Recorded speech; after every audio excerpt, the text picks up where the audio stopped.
एक छोटा सा टॉपिक करने जा रहे हैं, ड्यूटी ड्रॉबैक।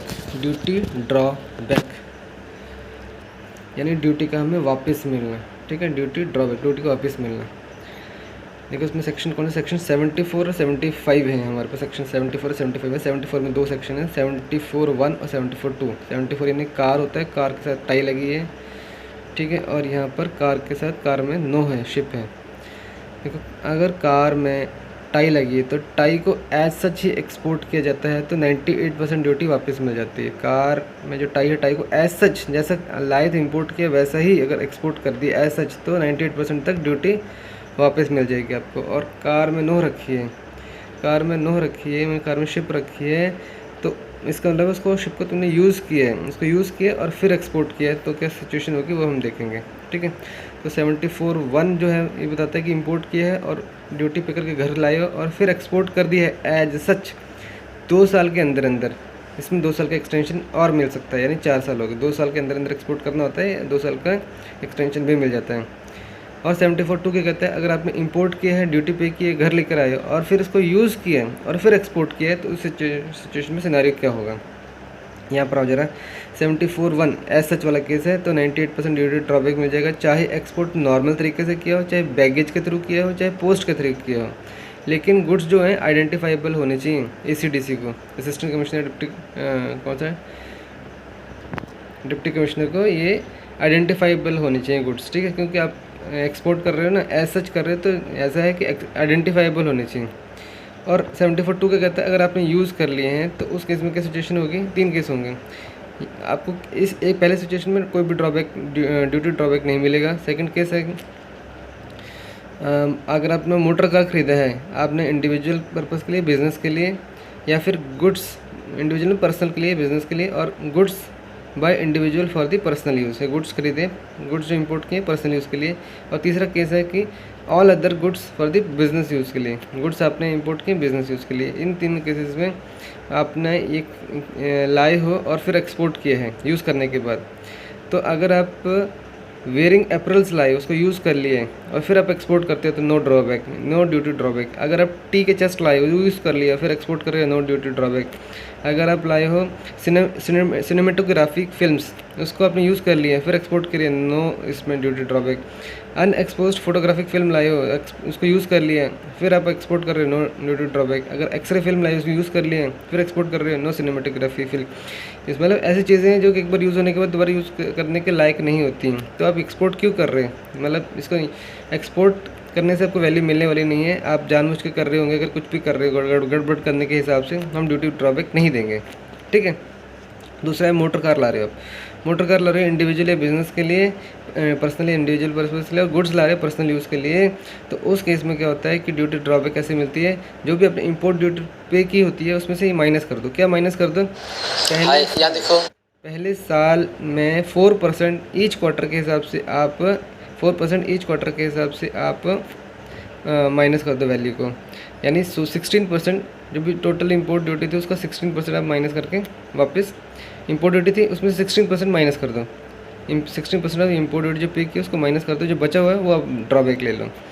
सेकेंड ईयर में 3% ईच क्वार्टर के हिसाब से माइनस करके आप वापस बाकी का वापस ले लो, ड्यूटी ड्रॉबैक ले लो। थर्ड ईयर में 2.5% ईच क्वार्टर के हिसाब से माइनस करके वापस ले लो बाकी का। और फोर्थ ईयर में 2% each quarter import duty calculate करके बाकी जो बचा हुआ है वो आप इंपोर्ट ड्यूटी, वो ड्यूटी ड्रॉबैक ले लो बाकी का। ठीक है, तो इंपोर्ट ड्यूटी में से ये 4% ईच क्वार्टर पहले साल में, 3% ईच क्वार्टर दूसरे साल में, 2.5% ईच क्वार्टर के हिसाब से थर्ड ईयर में, और 2% ईच क्वार्टर के हिसाब से फोर्थ ईयर में। आप ये सारी चीज़ें माइनस करके जो बचेगा वो आप वापस, जो बचेगा वो ड्यूटी ड्रॉबैक ले लेना है। अब पहले 2 साल के लिए होता है ना, तो 2 साल की एक्सटेंशन भी मिलती है, तो इसलिए यहाँ पर 4 साल आ रहा है। ठीक है, और ऑल अदर गुड्स जो बिज़नेस यूज़ के लिए उसमें 1.5 साल तक की मैक्सिमम आप ड्यूटी ड्रॉबैक ले सकते हो। और कैसे लेते हैं, अप टू 3 मंथ्स तक अगर आप उसको यूज़ करके वापस एक्सपोर्ट कर देते हो तो 95% तक ड्यूटी ड्रॉबैक मिल जाएगा। 3 से 6 मंथ्स तक तो 85% वापस मिल जाएगा। 6 to 9 मंथ्स तक 3 महीने का गैप है, 6 to 9 मंथ्स तो 75% वापस मिल जाएगा, 95, 85, 75। और उसके बाद 9 से 12 महीने के अंदर एक्सपोर्ट करते हैं यूज़ करने के बाद तो 70% मिल जाएगा। 12 से 15 महीने में एक्सपोर्ट करते हैं तो 65%, और 15 से 18 महीने तो 60%। इसके बाद करते हैं तो नो ड्यूटी ड्रॉबैक। तो 95, 85, 75, उसके बाद 70, 65, 60। इसको देखो 70, 65, 60, 5 का डिफरेंस हो गया, 10 का डिफरेंस है। और मंथ कैसे होते हैं? 3 से 6, 6 से 9, 9 से 12, 12 से 15, 15 से 18। तो 18 में 18, 25, 60 ऐसे चल जाता है। ठीक है, तो उसके बाद नो ड्यूटी। ओके, समझ में आ गई ये बात हमारी। अब रूल नंबर 74 किया हमने। रूल नंबर 75 यानी कोल से मैन्युफैक्चर करते हैं फिर एक्सपोर्ट करते हैं। यानी हमने सामान इंपोर्ट किया, उसको मैन्युफैक्चरिंग में यूज़ किया, फिर एक्सपोर्ट किया, मतलब आइटम ही चेंज हो गया। जब उसको मैन्युफैक्चर में यूज़ किया तो ऑब्वियसली आइटम ही चेंज हो गया, आइडेंटिफाइबल नहीं रह जाएगी वो। उस केस में क्या होगा? देखो, गुड्स को मैन्युफैक्चरिंग में यूज़ करके फिर वैल्यू एडिशन करके एक्सपोर्ट करेंगे तब भी ड्यूटी ड्रॉबैक मिलता है। क्योंकि अब एक्सपोर्ट कर रहे हो तो फॉरेक्स ला रहे हो तो डेफिनेटली आप फॉरेन एक्सचेंज ला रहे हो, एटीएम इंडिया की ग्रोथ होगी तो आपको ड्यूटी ड्रॉबैक मिलेगा। तो लेकिन डिफरेंस क्या है 74, 75 में देख लेते हैं फटाफट कि अगर एज सच या फिर यूज़ करके एक्सपोर्ट करो तो 74 रूल लगता है। अगर आप गुड्स की मैन्युफैक्चरिंग में यूज़ करो फिर एक्सपोर्ट करो तो 75 रूल नंबर लगता है। एक्सपोर्ट कैसे कैसे कर सकते हो? 74 में आप जनरल एक्सपोर्ट कर सकते हो, नॉर्मल एक्सपोर्ट बाय पोस्ट कर सकते हो, बैगेज के थ्रू कर सकते हो। लेकिन अगर 75 मैन्युफैक्चरिंग वाले केस में आप बैगेज के थ्रू एक्सपोर्ट नहीं कर सकते हो। जनरल कर सकते हो, एक्सपोर्ट बाय पोस्ट कर सकते हो, लेकिन बैगेज के थ्रू एक्सपोर्ट नहीं कर सकते 75 रूल नंबर में, यानी मैन्युफैक्चरिंग वाले रूल में। थर्ड पॉइंट क्या है? इंपोर्ट को 2 साल के अंदर एक्सपोर्ट करना तो 2 साल की एक्सटेंशन मिलती है। लेकिन ऐसी कोई भी लिमिट मैन्युफैक्चरिंग वाले केस में नहीं होती, क्योंकि मैन्युफैक्चरिंग करने के लिए टाइम लगता है। अगला पॉइंट क्या है कि कोई भी वैल्यू एडिशन नहीं होती है ऐसा जब आप करते हो या फिर यूज़ करके करते हो तो। लेकिन मैन्युफैक्चरिंग वाले वेल में वैल्यू एडिशन होता है और आपको स्पेसिफिक करना पड़ता है कि मैंने इतना वैल्यू एडिशन किया है। ठीक है, अब देखो अगला पॉइंट क्या 74 वाले केस में गुड्स आइडेंटिफाइबल होने चाहिए। आप जैसा कर रहे हो वैसे एज कर रहे हो ना, या तो यूज़ कर रहे हो तो आइडेंटिफाइबल होने चाहिए। लेकिन मैन्युफैक्चरिंग करें तो ऑब्वियसली शक्ल सूरत चेंज हो जाएगी, तो ऐसी कोई भी कंडीशन यहाँ पर नहीं है। अगला पॉइंट देखो 74 में फॉरेक्स आ रहा है, ऐसे कोई भी कंडीशन नहीं है यहाँ पर। आ रहा है, आप यूज़ करके भेज रहे हो तो फॉरेक्स कहाँ से आएगा? मतलब ठीक है, आप भेज रहे हो, एक्सपोर्ट कर रहे हो तो इसलिए सरकार इसको चाहती है कि एक्सपोर्ट हो। ठीक है, तो इसलिए उसने कहा कि ठीक है इसमें फॉरेन एक्सचेंज अभी आ जाए, ऐसे कोई भी कंडीशन हम नहीं देखते हैं। लेकिन इसमें तो फॉरेन एक्सचेंज आना चाहिए with in the time allowed by the RBI। क्योंकि मैन्युफैक्चरिंग करें तो डेफिनेटली आप हम अलाउड कर रहे हैं तो फॉरेक्स आनी ही चाहिए मैन्युफैक्चरिंग वाले केस में। ठीक है, with in the time period as specified by the RBI। अगला पॉइंट आ जाए 74 वाले केस में एज सच या फिर यूज़ करके जब भेजते हैं बाहर, उसमें क्या होता है? एज सच अगर आप बाहर करते हो तो 98% DB के मिल जाएगा, और यूज़ करके करते 74 वाले केस में तो 3 कंडीशन हमने अभी भी पढ़ के हटे हैं कि एक में 9 DB के मिलेगा, या मोटर व्हीकल बनाए फिर पर्सनल या बिजनेस यूज़ के लिए, और गुड्स पर्सनल यूज़ के लिए इंपोर्ट किए तो क्या होगा, और अदर गुड्स खरीदे हैं जो बिजनेस यूज़ के लिए एक्सपोर्ट करते हो यूज़ करने के बाद तो क्या केस होगा। और इस केस में क्या होगा? मैक्सिमम DB के जो मिलता है वो 1/3 ऑफ द मार्केट प्राइस ही मिलेगा। कितना मैक्सिमम DB कितना मिलेगा? 1/3 ऑफ द मार्केट प्राइस ही मिलेगा। ये रूल नंबर 9 कहता है। ठीक है, ऑफ द आइटम एक्सपोर्टेड।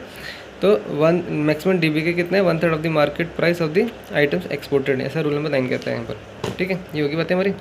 अब एक बात आ गई मैं 75A, यानी कोल पर A लिखा हुआ है तो इसका मतलब इंटरेस्ट की बातें होंगी। जब delay in payment of the drawback होगा, जब delay in the payment of duty drawback सरकार डिपार्टमेंट आपको डिले कर रहा है तो उसमें आपको इंटरेस्ट देना पड़ेगा।